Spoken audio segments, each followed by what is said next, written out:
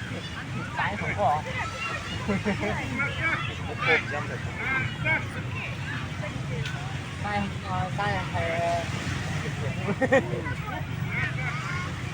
Đấy mà cái cột say dâm mà vẫn hả?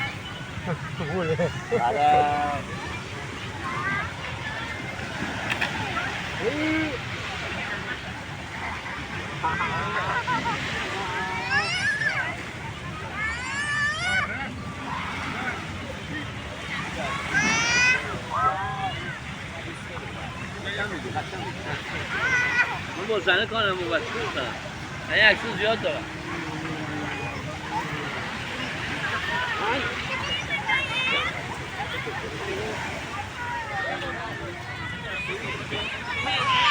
Baby.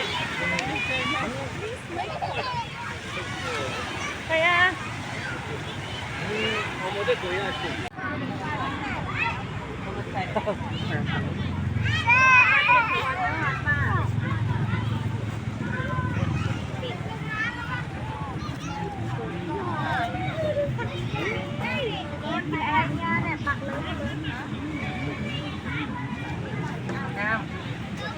นางนี้น้องแพมห้ามลงน้ำนะทุกคนนะห้ามลงน้ำทุกคนเล่นชายได้ห้ามลงน้ำมันร้อน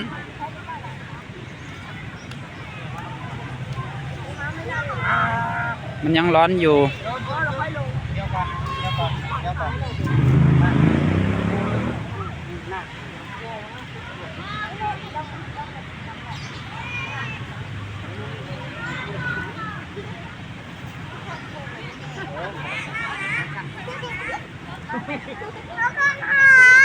ก้อนหายทั้งตัวแล้วทีนี้หอมหอมไหมหอมหอมไหม ไม่กินเหรอ หอมหอมเอาไว้นะ